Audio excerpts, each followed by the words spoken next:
In the fall of 2018, I moved into a new apartment in Chicago with a roommate I found online. His name was Daniel, and he seemed completely normal. Quiet, clean, and always paid his share of the rent on time.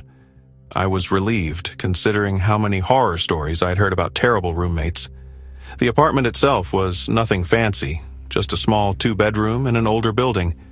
But it was affordable, and that was all that mattered to me at the time. For the first few weeks, everything was fine. We didn't talk much beyond basic small talk, but I figured that was just part of living with someone you barely knew. One night, after a long shift at work, I came home to find Daniel sitting at the kitchen table staring at something in his hands. I could tell right away that something was off. His expression was blank, distant, like he wasn't really there. I called his name, but he didn't respond. After a few more tries, he finally blinked and looked up at me, muttered something about being tired, and went straight to his room. The whole thing was strange, but I brushed it off, thinking maybe he had just zoned out. The next day, I started noticing something even weirder. There was a small wooden drawer in the kitchen, part of an old built-in cabinet. I had barely paid attention to it before, but now it was locked with a small brass padlock. I knew for a fact that it hadn't been locked before. Curious, I asked Daniel about it, but he just shrugged and said he had no idea. That night, when I went to grab a glass of water, I noticed something else. The key to the padlock was sitting on the counter. Something about it made me uneasy, but my curiosity got the best of me. I picked up the key, fitted into the lock, and turned it. The drawer slid open with a creak, revealing a stack of old, yellowed photographs. At first, they seemed normal. Black and white pictures of people I didn't recognize, probably taken decades ago. But as I flipped through them, I felt my stomach drop. Some of the photos were of our apartment, the kitchen, the hallway, even my own bedroom. And in every single picture, there was a man standing in the background. At first, I thought it had to be Daniel. But the more I looked, the more I realized the man in the photos wasn't him. He was taller, thinner, with an unsettlingly blurred face. In some of the pictures, he was standing in doorways. In others, just barely visible in mirrors. And the last photo made my hands shake. It was a picture of me, asleep in my bed. And there, in the darkness behind me, was the same figure, standing motionless. I slammed the drawer shut and locked it again, shoving the key back where I had found it. My heart pounded in my chest. I told myself I had to be overreacting, that the photos were just some kind of weird joke. But I barely slept that night. Every creak of the apartment set my mind racing, and I kept glancing toward my bedroom door, half expecting it to open. The next morning, I was determined to confront Daniel about the drawer, but when I woke up, he was gone. His bedroom door was wide open, his bed neatly made. His closet was empty. His keys were gone. There was no note, no text, nothing. It was as if he had never been there at all. I tried calling him, but the number was disconnected. Panic set in as I realized I knew almost nothing about him. I had never met any of his friends or family. He didn't even have social media. The only trace he left behind was the drawer. When I checked it again, my breath caught in my throat. The lock was back in place, and the key? Nowhere to be found. I moved out a week later. I never found out who the man in the photos was. I never found out where Daniel went. But sometimes, late at night, I can't shake the feeling that someone is still watching. Maybe from a doorway. Maybe from a mirror. Maybe even from a photograph I haven't found yet.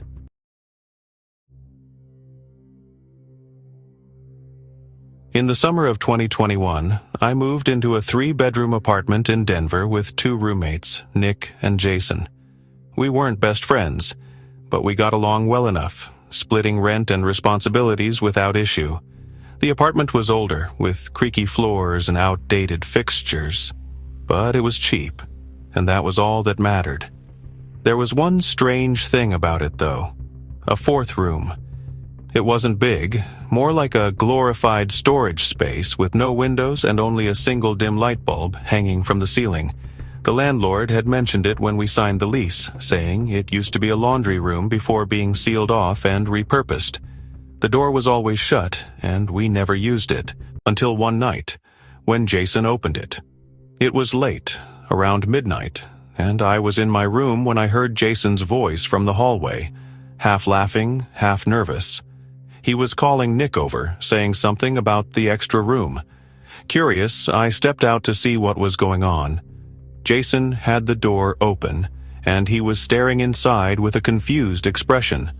The room looked exactly as I remembered, empty, plain, except for one thing that hadn't been there before: a chair. It was an old wooden chair, placed perfectly in the center of the room, facing the door. None of us had put it there. There was no furniture in that room when we moved in. We stood there in silence for a moment, all of us trying to come up with a rational explanation. Maybe the landlord had stored it there and just forgotten to mention it. Maybe one of us had put it there and didn't remember. It didn't make sense, but it was the only thing that kept the situation from feeling completely wrong. Nick laughed it off, saying it was probably nothing, and closed the door. We agreed to ignore it, but I could tell I wasn't the only one feeling uneasy. That night, I had the strangest dream. I was sitting in the chair in that room, staring at the open door. Everything felt distant, muffled, like I was underwater. In the doorway, there was a shape, a tall, thin figure with its head tilted slightly, as if studying me. I wanted to move, but I couldn't. I just sat there, frozen, waiting for it to come closer. I woke up drenched in sweat, my heart pounding. I told myself it was just my brain processing the weirdness from earlier, but when I got up and stepped into the hallway, I stopped cold. Jason and Nick were already there, standing outside the extra room, the door wide open. The chair was gone. No one had touched it. We checked. We searched the entire apartment, but the chair had vanished. I wanted to ask the landlord if he knew anything about the room, but I hesitated. Something about it felt wrong, like we had already done something we weren't supposed to. We agreed to keep the door shut and never open it again. For a while, nothing happened. Weeks passed, and slowly we started to forget about it. But then, things changed. Jason started sleepwalking. At first, it was small things. He'd wake up in the living room with no memory of how he got there. Then it got worse. One night, I woke up to the sound of my door creaking open. I jolted upright and saw Jason standing in my doorway, completely still. His eyes were open, but there was something wrong with them, like he wasn't really looking at me, just through me. I called his name, but he didn't respond. He just turned around and walked away. I followed him down the hall, heart hammering. He walked straight to the extra room and stopped. The door was still shut, but he raised his hand like he was about to open it. Before he could, Nick grabbed him from behind, shaking him awake. Jason's body went rigid, and when he finally snapped out of it, his face was pale, drenched in sweat. He had no memory of what had happened. After that, things escalated. We started hearing noises coming from the extra room, scraping, shifting, like something was moving inside. The air in the apartment grew heavy, tense, like something was waiting. We sealed the door shut with furniture, but every morning it was open again. Then, one night, Jason was gone. We woke up to find his bed empty, his phone still charging, his shoes still by the door. The apartment was silent.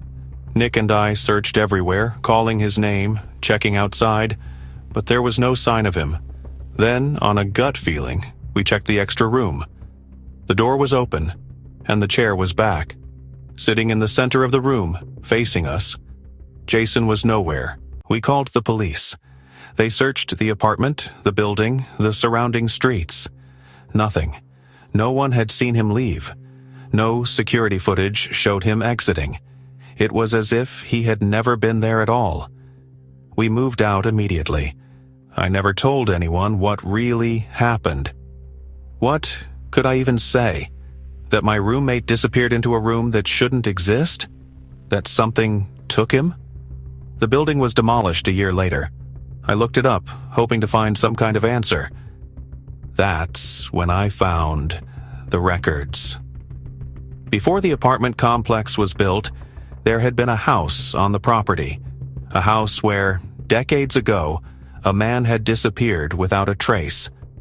The last thing his family remembered? He had been sitting in a chair in an empty room, staring at the door, waiting for someone to open it.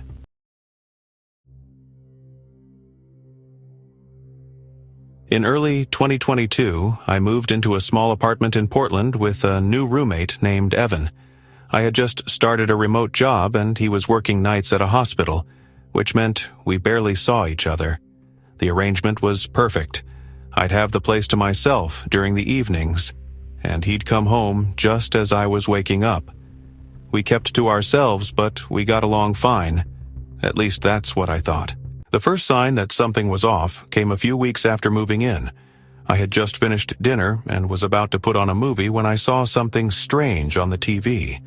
It was already on, the screen frozen on the Netflix login page. Except there was an extra profile I didn't recognize. It wasn't mine, and it wasn't Evan's. Just a blank profile labeled Guest.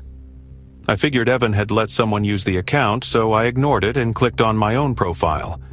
But as soon as I started scrolling, the screen glitched. The app crashed, and when it reopened, the guest profile was gone. I told myself it was just a glitch, but something about it didn't sit right with me. The next morning, I asked Evan about it when he got home. He gave me a weird look and said he hadn't even turned on the TV in weeks.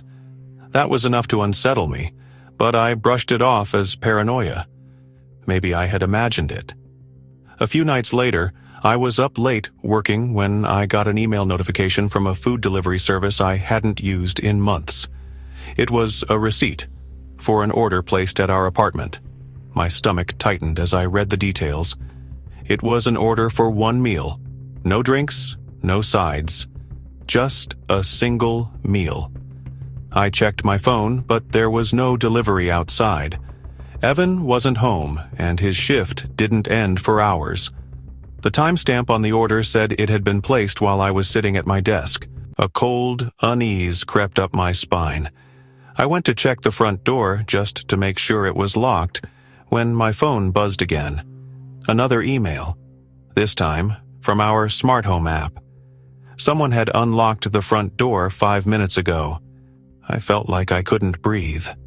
My eyes darted around the apartment searching for any sign that someone had been inside. Everything looked normal, but as I stood there, frozen, my phone buzzed one more time. Another notification. Guest has joined the network. My hands shook as I tapped the screen, opening the home security app. The connected devices list showed something new. A second phone. No name, no details. Just connected. Watching. I turned off the Wi-Fi immediately and spent the rest of the night lying awake, my heart pounding at every little noise. When Evan came home the next morning, I told him everything. He laughed it off, saying it was probably a glitch, but I could see the flicker of unease in his face. That night, I changed all the passwords, reset the security system, and checked the locks again. I wanted to believe it was over. But the next night, I woke up suddenly, feeling like someone was in the room with me. The air was different, too still, too heavy.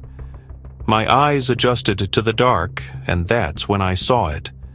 My laptop was open, the screen glowing softly in the darkness. I was sure I had closed it before bed. But now, the cursor was moving, clicking through files, opening folders, searching. My breath hitched as I watched, paralyzed, as the cursor highlighted my name. Then, without warning, the laptop screen went black. The silence was unbearable. Then, a sound. A small click from the living room. The TV had turned on. I forced myself to move, stepping out into the hallway. The screen flickered, the sound muted, but something was playing. A video. It took me a moment to recognize it. It was footage of my bedroom, from inside the room. My stomach lurched. The angle was low, like a phone had been propped against the wall. It showed me sleeping, completely unaware. The timestamp in the corner was from the night before. My entire body went numb. Someone had been inside my room, had been watching me. I scrambled for my phone to call the police, but before I could dial, the screen lit up with a text from an unknown number. "Why did you change the password?"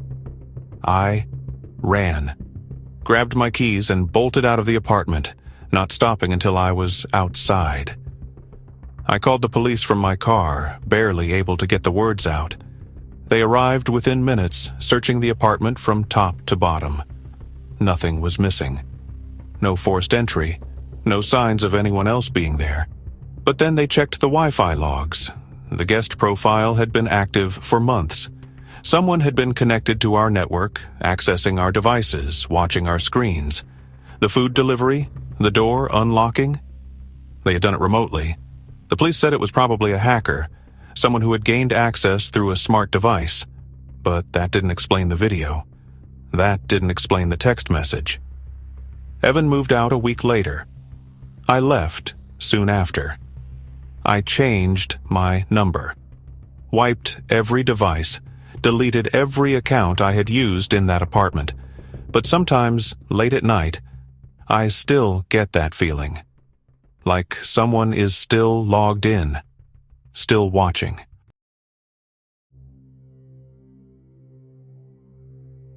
A roommate should be someone you trust. But what happens when they disappear without a trace? When they sleepwalk toward something that shouldn't exist, or when they're not the only one watching you? If these stories kept you on edge, make sure to like this video. Share your thoughts in the comments and subscribe for more real horror stories. And don't forget to hit the bell icon, because sometimes the scariest things aren't just in your imagination.